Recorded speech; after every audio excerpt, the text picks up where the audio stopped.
Hello, I'm Rear Admiral Paul Reed, Director of the Office of Disease Prevention and Health Promotion. Thank you for joining me for another installment of our video series that complements our monthly Health and Wellbeing Matter blog, where we meet with partners from across the public and private sectors to discuss work helping to advance health and well-being for all people. Each year during the month of May, we observe Older Americans Month. Today, in follow-up to that observance, we are going to talk about some of the health issues facing this population. By the year 2060, it is now estimated that almost 1/4 of America's population will be age 65 or older. And while there's good news about the state of health of older Americans, regrettably this population also faces some unique health challenges and disparities that need our attention. The United Health Foundation, one of our Healthy People 2030 champions, and the author of America's Health Rankings, produces the longest-running state-by-state analysis of our nation's health. Each year, America's Health Rankings releases a series of reports that paint a comprehensive picture of public health across different populations, identifying benchmarks of success as well as areas of concern needing improvement. One of these reports is their senior report, which highlights long-term trends and disparities in the health of older Americans. Here today to discuss findings with me from this year's senior report that was recently published is Dr. Rhonda Randall, Senior Medical Advisor to America's Health Rankings and a board member with the United Health Foundation. Dr. Randall, thank you so much for being with me. Thank you for having me, Rear Admiral Reed. Can you tell us a little bit about America's Health Rankings and how the senior report fits into the United Health Foundation's mission to improve and make healthier communities? I'm pleased to share with you.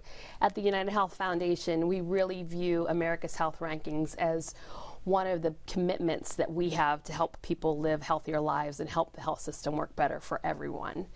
And this really highlights a cornerstone in public health. We make this report available publicly, so it's available to everyone. Some super utilizers of this report are policymakers, public health officials, community leaders, and those who practice clinical care. Yeah, I'm one of those. I think I fit into that category. Yeah. We just observed Older Americans Month in May, but beyond that annual observance, aging is routinely a part of both of our missions. Can you share a little bit about the Foundation's work in improving health among older Americans in particular, and how that may have implications on the broader issues of public health? Yeah, this is a very important report. For the last 12 years now, we've spotlighted the health of older Americans. This report, now running for 12 years, contains 52 measures of health for seniors. It comes from about 24 different publicly available data sources, and we curate those in a special way that makes this a one-stop shop for looking at the health of seniors across all populations, nationally, at a state level, at a subpopulation level. You know, but I think even taking a step back further and why the health of older Americans is vital to our communities. 12 years ago, we asked ourselves the question, can a community be healthy if it's seniors or not? Right. And it really led us to our first Spotlight report, and several have come since then. With these reports, we also look at subpopulation data, things like age, race and ethnicity, gender, if you live in an urban or a rural community, the level of educational attainment that you've achieved, your income levels. This year in the senior report, in addition to those subpopulation measures, we've added ones around disability status. We've added ones around veteran status, and also sexual orientation and gender identity. So having that additional ways to break down these population reports really gives us an opportunity to look at, over the length of time, where are we progressing, where are we stalled, where are things maybe going in the wrong direction. And we also know that not all populations experience these changes that can be masked at a national level. So it really provides a roadmap and a call to action for the people that have been major influences on our lives, right? Older Americans. I think, you know, I'm a geriatrician. When I look back on what sparked my career and I really think about it, it's my great-grandmothers and my grandparents that I had a lot of opportunity to spend time with and thrive when I was a child. And they were my caregivers, and then I had opportunity to be their caregivers as they aged. And this work honors all of that perspective. It does. Yeah, terrific. For older adults, what measures of health and well-being has America's Health Rankings seen to improve in recent years? And where, how do we improve upon even those particular areas? Yeah, we have three that are notable in this report. Over the last several years, since 2016, we've seen improvements in high-speed internet access. It increased 20% since 2016. Now, almost 85% of households with an older adult have access to high-speed internet. So that's really nice to see. We know that that means connectedness with your friends and family. We know that means things like access to telehealth and clinical care services. The next one I think that's notable is the number of geriatric clinicians and healthcare professionals. So this measures geriatricians and geriatric nurse practitioners. That comes from NPI data sources. And that bumped up this past year, which was also really nice to see that more and more healthcare professionals are choosing to dedicate a career to older Americans. But unfortunately, we also know that that's not experienced the same. There are significant differences from state to state, and whether or not you have access to somebody who is specially trained in the care of generally frail older adults.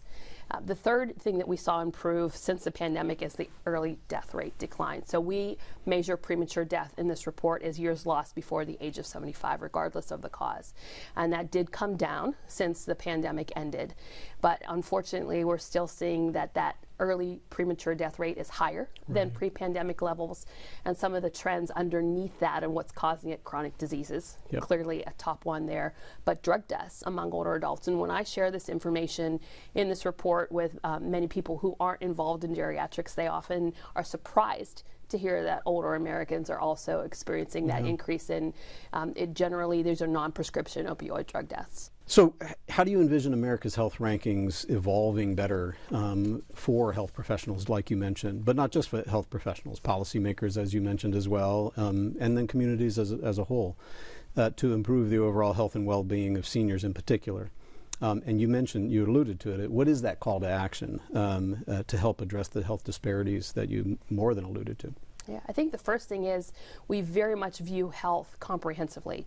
Over a decade ago, the Scientific Advisory Committee and the United Health Foundation adopted the WHO definition of health, right? So it's not just the absence of disease or infirmary, but it's really that whole person, physical, mental, and emotional well-being that we're looking for. So to that end, we categorize the 52 measures in this senior report and in all of our reports based on socioeconomic factors, health behaviors, the physical environment where someone lives, the clinical care they receive, and health outcomes, all very important. And then we talked earlier about subpopulation data. Disparities exist, and we want to be able to measure in a very different way in this report. We look at three areas. We look at breadth, depth, and persistency. So how ubiquitous is this problem? Is it across the country, or is it isolated? Is it regional? Is it in a particular state? We look at how big those disparities are, and persistency. Are they growing, shrinking, or maintaining? And so that really allows us to see where the call to action is. And for policymakers in particular, when you have limited funds and you're making a decision of where to invest, this report can be a very useful tool in helping in that regard. So it sounds like the call to action is going to vary tremendously depending on where and what populations you're addressing, correct? Oh, very much so. I have that opportunity to speak to policymakers and state health officials at some point, and no two of those conversations are the same. I imagine. Well, it sounds like we have a lot to be thankful for, but plenty more that still needs to be done. Thank you very much, Dr. Randall. We very much appreciate you being with us. Thank you for having America's Health Rankings be part of the conversation.